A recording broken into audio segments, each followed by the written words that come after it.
What's going on, everybody? My name is Kivero Music. Welcome back to a brand new video. And first and foremost, I hope you guys had a wonderful Christmas Eve and a Christmas Day with your family and loved ones. Happy holidays to you guys. Can't wait for the brand new year, and I can't wait to be pumping out more videos for you guys. That way we could get back on track and more consistent. Today's video is going to be breaking down the one and only Don Toliver's track called No Pull.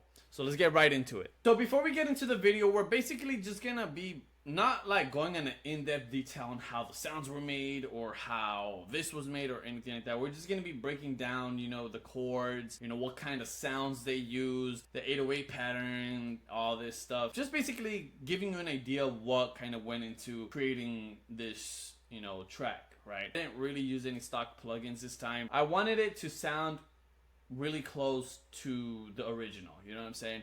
So yeah, let's get right into it. All right, we got FL Studio open here, and as you can see, I kind of laid out the beat as how it is in the original track. But one of the things that really stood out to me about No Pull when I first listened to it was just the sound selection, because the sound selection, it really reminds me a lot of that old school kind of like analog kind of synth. What I did to try to replicate that is I did use Serum. You could also use Kepler. Kepler is a stock plugin. You could also use Kepler for recreating like the chord progression. And as a matter of fact, the reason why I use Serum is because it was the first thing that I came across. I did use a sample from a preset pack, and this is how the synth sound.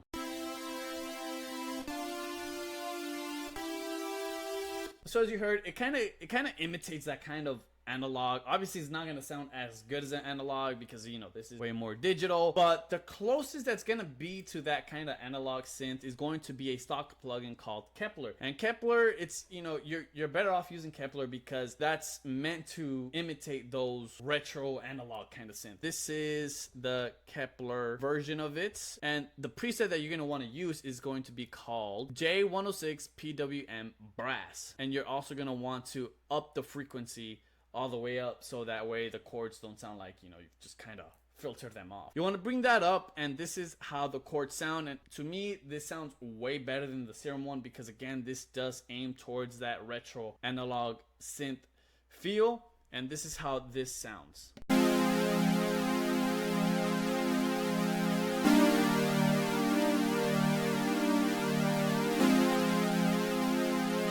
Alright, so for the Serum, I did duplicate it twice. It's using the same preset. I'm just playing the chords in a higher octave. The reason why I duplicated and put it in a higher octave, it just gives it more body. Now, for the main lead, I also have another Serum. This one is another one from a sample pack that I found in. The thing about the main lead or the main melody is it really sounds like a violin or some sort of string instruments that is playing throughout the track, but yet it sounds digital, airy, full of reverb, and this is how the one that I have sound.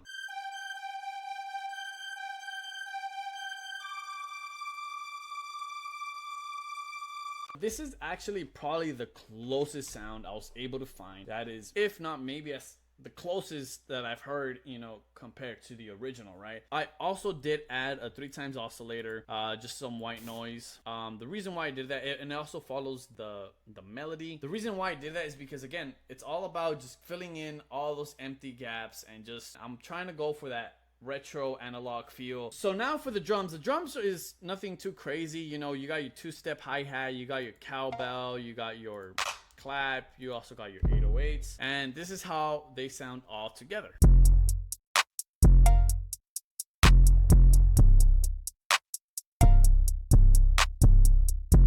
So yeah, man, those are the drums. I do feel like the 808 I used is a bit too short compared to the original.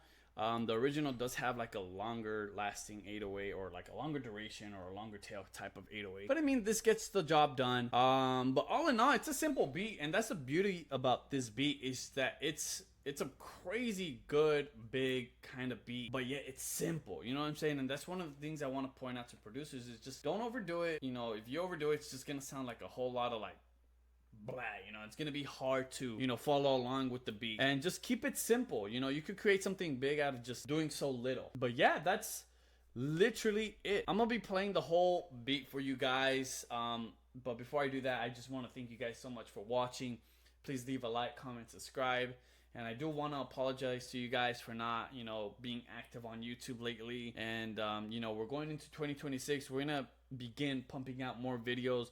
And it's not just going to be music. It's going to be way more, and I don't know. It's just going to be an insane year. And those are one of my goals, is just to get back into YouTube and, consistently start posting for you guys. Because again, I don't want to leave you guys hanging. I apologize for that. But yeah, so here is the beat. I hope you guys have a wonderful holidays. I hope you guys spent your Christmas and your Christmas Eve with family and your loved ones. For those who are celebrating, and happy holidays. And I'll see you guys next time.